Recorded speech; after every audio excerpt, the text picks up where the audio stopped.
Hello, happy people. Tesla Phil here with another YouTube video on the Tesla Model Y. Hopefully these little tips and tricks that I show you are something that are going to help and benefit you. And if you've already know them, then okay, fine. But if not, this will definitely be help to you. So let's get started. We're going to move to the inside of the car first, and I'll show you the first tip or trick that you may or may not know about.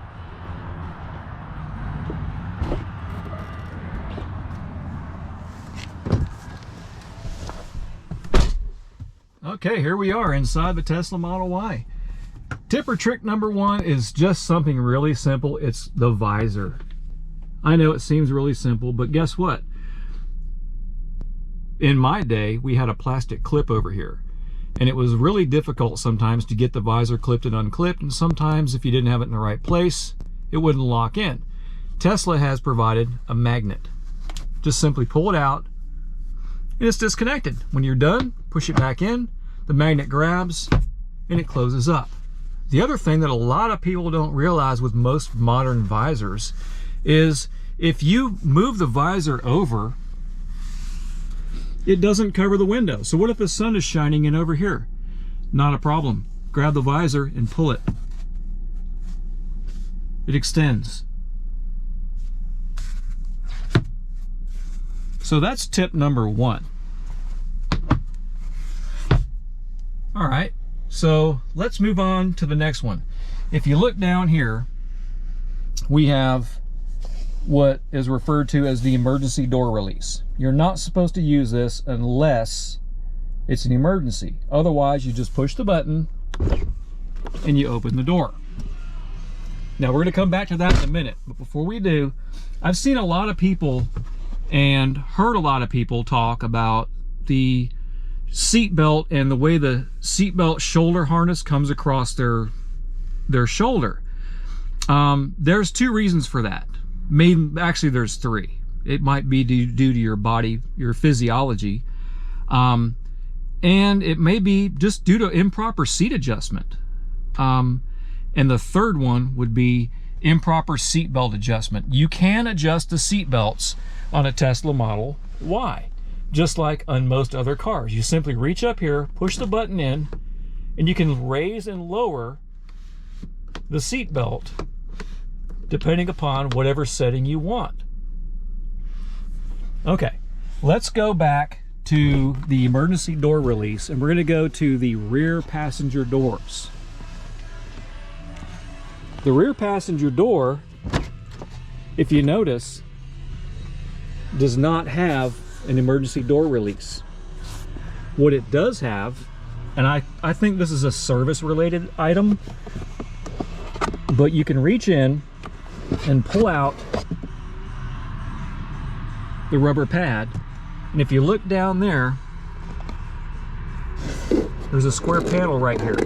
If you pop that panel up, there's an emergency door release that you can pull, and it will open this door up for you. Finally, let's move to the back here. We're going to talk about the charging port. Charging port, you can simply open it by pushing on it, and it'll open up. Sometimes it may not be cooperating for you. So,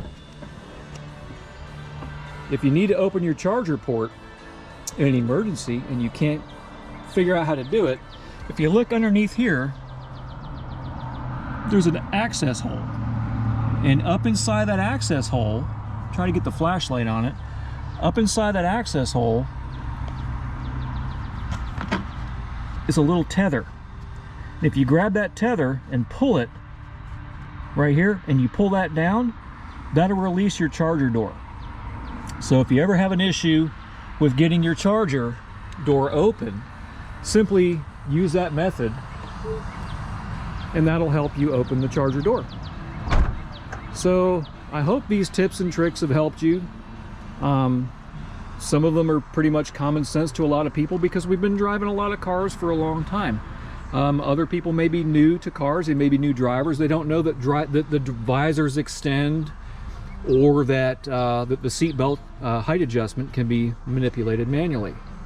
So I'm gonna turn it back on my ugly mug, and I want to close this out by saying thank you from the bottom of my heart to all my subscribers. I'm trying to grow this channel.